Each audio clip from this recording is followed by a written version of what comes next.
সুপ্রিয় দর্শক, বেশ কিছুদিন আগে আমার এই যাযাবর পেজ এবং যাযাবর ইউটিউব চ্যানেলে একটি প্রতিবন্ধী ভাইয়ের ভিডিও দেখেছিলেন। আসলে সেই প্রতিবন্ধী ভাই এবং তার মার আর্থিক অবস্থা এবং সাংসারিক অবস্থা খুবই শোচনীয়। সে ভিডিওতে আপনারা বিস্তারিত দেখেছিলেন। আমি তখন সেই প্রতিবন্ধী হাবেল ভাই এবং তার মা আমাকে বারবার বলেছিল একটি হুইল চেয়ার যেন ব্যবস্থা করে দেই। বেশ কিছুদিন পর হলেও আমি সেই হুইল চেয়ারটির ফাইনালি ব্যবস্থা করতে পেরেছি।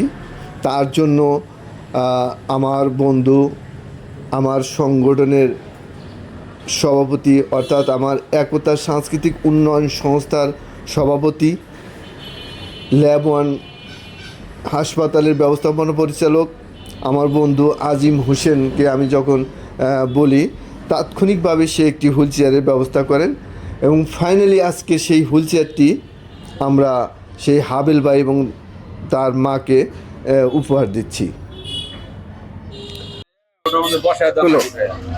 হাবেল ভাই, কি অবস্থা? তাহলে এরপর থেকে আর মনে করেন যে হুইল চেয়ারের ব্যবস্থা কেউ করে দেয় নাই? হ্যাঁ, পান নাই। হুইল চেয়ারটা খুব দরকার ছিল আপনার।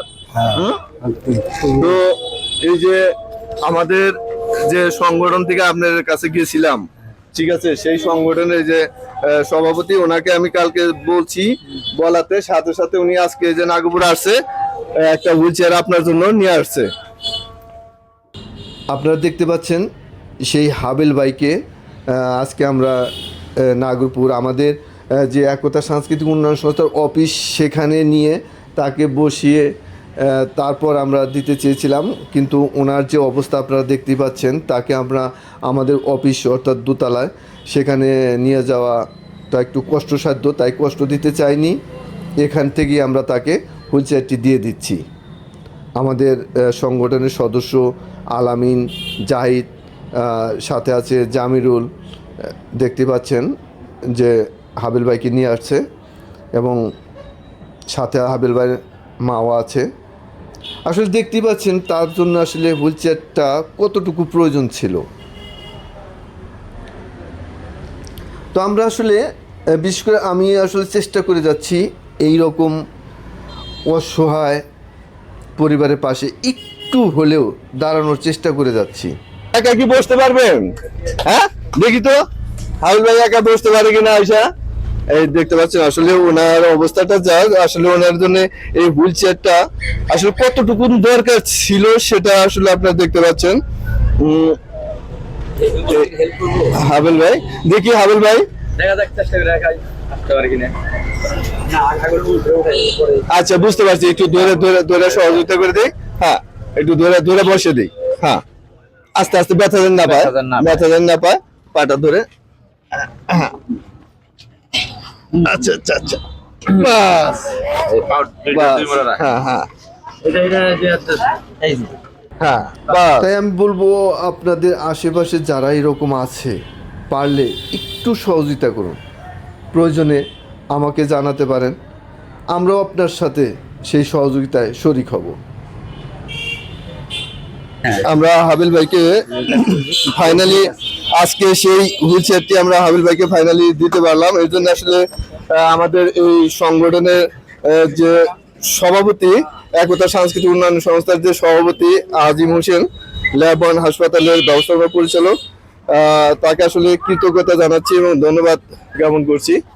তো আসলে আমি একটু আজিমকে বলবো যে আসলে এই যে তাৎক্ষণিকভাবে বলাতে আসলে যে জিনিসটা দেওয়া হলো, এটা ওনার জন্য আসলে কতটুকু উপকারী? আসলে আমার ধারণা ছিল না, মানে যে অবস্থা ওনার অনেক আগেই হুইল চেয়ার দরকার ছিল। যাই হোক, আমি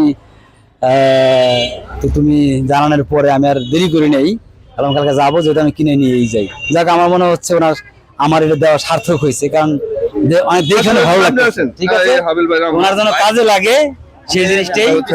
হ্যাঁ না, আপনি একটু ধরেন, বিষয়টা একটু ধরেন। ধরেন, হ্যাঁ ঠিক আছে। তুমি এই সকল ইনফরমেশন দেওয়ার জন্য তোমাকে অনেক ধন্যবাদ। তো আসলে আমি ধন্যবাদ জানাবো, কারণ যে তাৎক্ষণিকভাবে এই ব্যবস্থাটা করে দেওয়ার জন্য। তো আপনার ছেলের জন্য এটা কতটুকু দরকার ছিল? ওই যে সেই যে আমরা গিয়েছিলাম, তারপর তো আর কেউ দেয়নি। মুখে বলেন, দেয় নাই। এটা কি ভালো হইলো না? ভালো হইলো। তাহলে যে দিল তার জন্য একটু দোয়া করবেন। হ্যাঁ, ওনার জন্য একটু দোয়া করবেন, ওনার পরিবারের জন্য দোয়া করবেন। তাদের রোজা থেকে আশীর্বাদ করুন, দোয়া করুন, আপনারা সবাই ভালো থাকেন, আচ্ছা আচ্ছা। আপনারা সবাই ভালো থাকেন। ওই যে আসার জন্য অটো ভাড়া কত নিছে? 40 টাকা নিছে। আর যাবার সময় ওই তালতলা, এখান থেকে তালতলা যায়, ওখান থেকে অটোতে যান গা। হ্যাঁ? এই যে আপনার অটো ভাড়ার জন্য এই যে 100 টাকা। তো চেষ্টা করে যাচ্ছি তাহলে অটো এভাবে ভাড়া। আমরা অসহায় মানুষ যারা আছে, যারা একটু, আমি অসহায় বলতে চাই না, কিন্তু তারপরেও আসলেই অসহায় তারা, তাদের একটু পাশে দাঁড়ানোর। আর আমাদের এই সংগঠনের জন্য আমাদের সদস্য যারা আছে তাদের জন্য দোয়া করবেন, আমরা যেন এরকম মানুষের সহযোগিতা প্রতিনিয়ত করে যেতে পারি। তো দর্শক, আপনাদেরকে এতটুকু বলবো, কিছু করতে না পারলেও অন্তত আমার এই যাযাবর পেজ এবং যাযাবর ইউটিউব চ্যানেলটির